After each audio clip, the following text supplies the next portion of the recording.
What's going on, guys?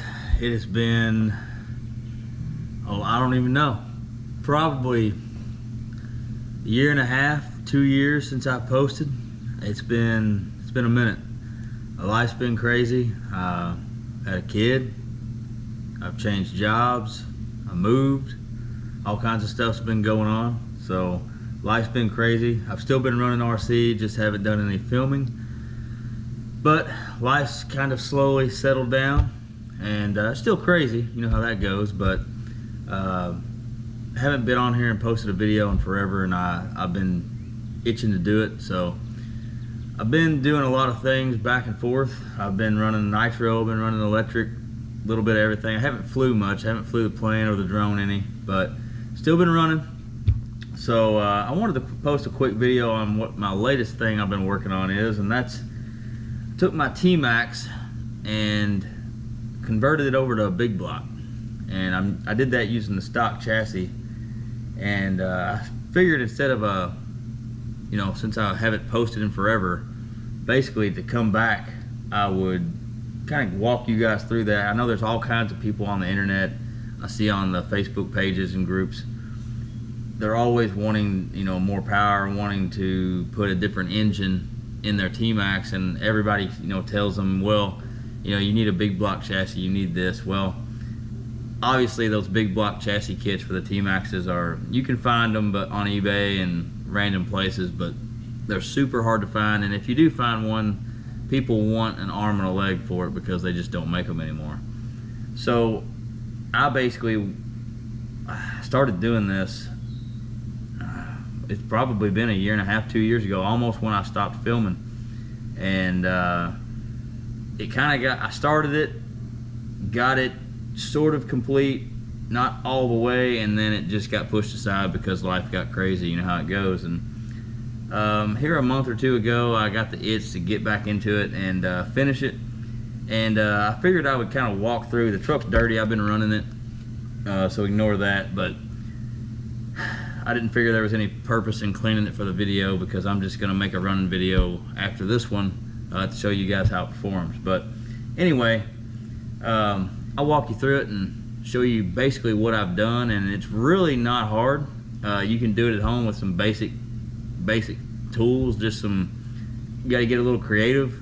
There's really no instructions on how to do it, but I figured if I can do it, anybody can do it. So I'll take you through it. Alright guys, so ignore the body. The body, it's going to get a new body. So the body's old. It's just something I had laying around. I've had on it forever, and it's been abused. It's still holding together, but it's in a rough shape. Anyway, as you can see, I've got the Dynamite .28 in there. Head doesn't look the greatest because it's hit the concrete a few times during some testing. But I'm running the arm of backflips. Of course, I converted it over to 17mm hex. I'll go ahead and pull the body off. Alright, so as you can see, factory chassis.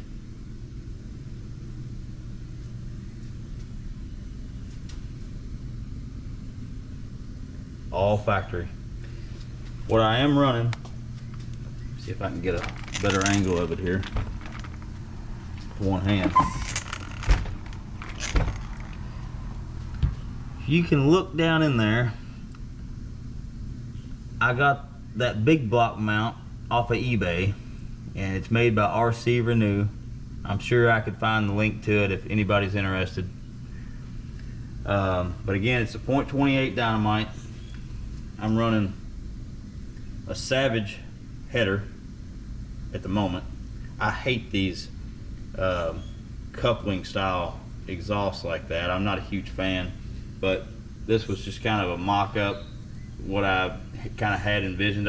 Main thing is you don't have a whole lot of, let me get something.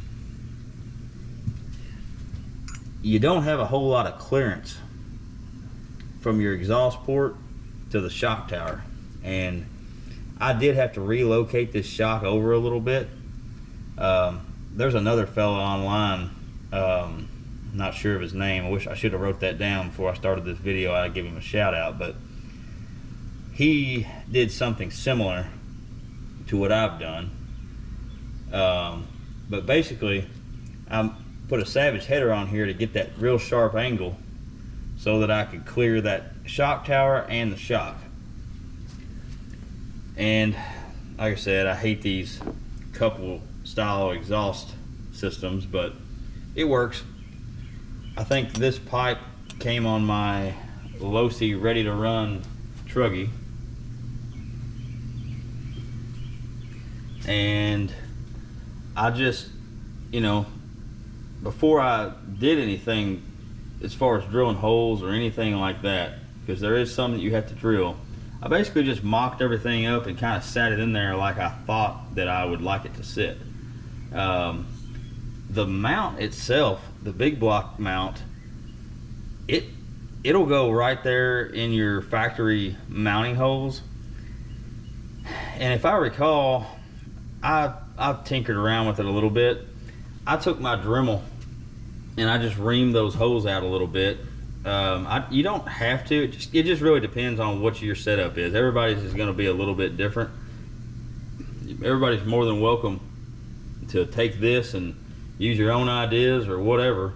But I'm just basically making this video because there's a few on YouTube showing other people who put big blocks in, but there's not a whole lot of info out there. Everybody just says you can't do it and why would you do it and all this, but I had the .28 laying around, and I'm sorry I'm kind of jumping all over the place, but we'll start with the engine, I guess.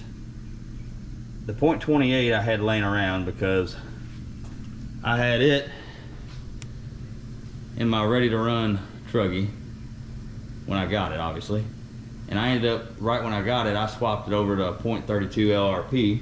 So I had this engine sitting here and it was like brand new, and I didn't really know what to do with it. Well, that's when I sat it in here and was like, man, that'd be cool if I could make that work. And everybody, like I said, always says you can't do it, you know, won't fit, too much work, truck won't hold it, all this different stuff. Well, I was pretty much hell-bent on making it happen, so I ordered the mount, and I said, as soon as I have the mount,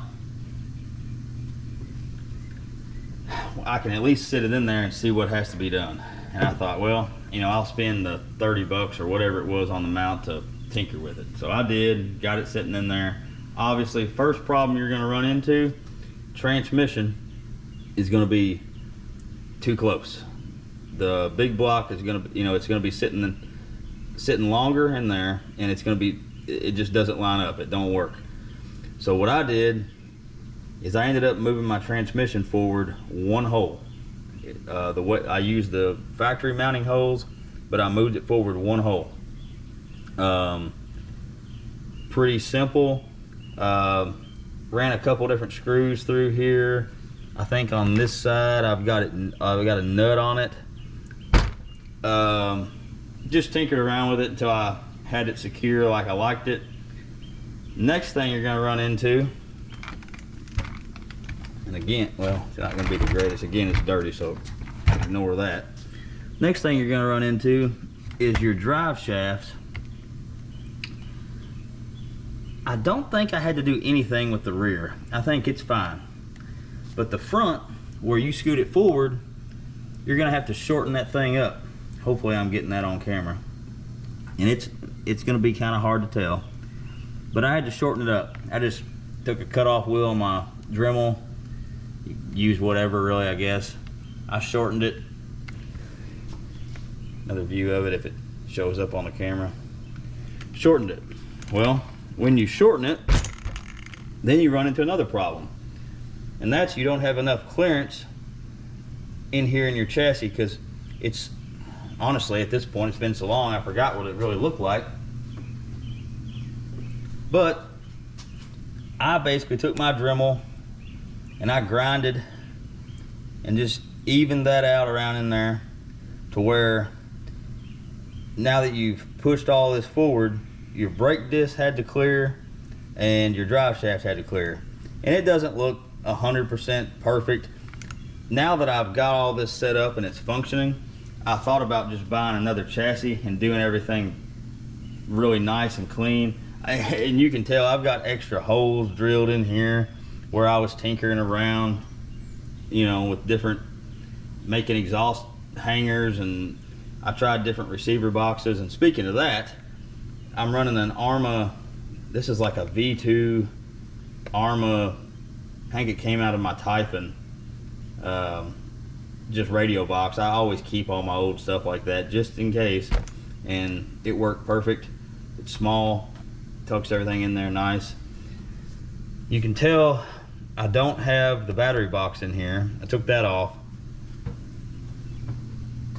and temporarily I've just got a switch mounted on the side of this servo right now, and it works, but I don't love that. I want to clean that up a little bit. But I've just been using a receiver pack, and I've just been mounting it in here. I've got a strap that I put on it, and I strap it in here secure real nice against this shock tower, and my battery that I've got it rides right in here perfectly. It's not the greatest, but I haven't been doing any crazy bashing or anything with it yet. I've just been basically ripping it up and down the street and around the yard and just running it, more or less. But anyway, trying to think. Oh, one other thing I had to do was, this servo factory sits in here straight, okay? And you notice it's sitting at an angle. So I believe once I grinded away some of that chassis, I had to manipulate that, and I basically just took my servo horn off. I had to adjust my linkage a little bit, and I just re-drilled some holes, mounted the servo out of the way, and adjusted my linkage accordingly, and it works fine. Brakes are great, throttle, there's no binding, everything works good. Let's see here. Like I said, I'm jumping all over the place, but hopefully this helps somebody. Swing it around here. I'm running, because I've got all the TLRs up there, all the TLR buggies and truggies, I figured I'd keep it simple, and I would just run the TLR style clutch bell and clutches. So that way I've got all the bearings for the clutch bells in stock. I've got different size clutch bells if I want to play with gearing. As far as the spur gear goes, I believe this is a 38 tooth, and I'm running a 13 tooth clutch bell. It seems to run great. This is a Robinson Racing, I think it's called the Gen 3 slipper kit, mod 1 for the Revo. That's what I'm running. I was running, let's see, I don't have one handy, but when I was testing all this, I bought a couple just Revo mod 1 plastic gears, and as you can see, it shredded this one a little bit, but I did that so that I could play around in case something wasn't going to work. I wasn't going to waste a lot of money on spur gears, and it works good. Yeah, 13 tooth clutch bell, 38 tooth spur gear, I'm pretty sure is what that is. Other than that, that's really the main gist of it, and it works awesome. It has made this truck so fun. The next thing I plan on doing, I haven't went through the diffs on it since I've done this. They've been holding fine. This thing is insanely fun. It's super fast. It's just one of those things. I had the engine in stock, just in my parts, and I have had to put a little bit of money into it, but a lot of it I've just done with things I've had laying around, and really haven't sunk a whole lot of money into it. So I just basically wanted to make a quick video showing that, because there's, like I said, hardly anything online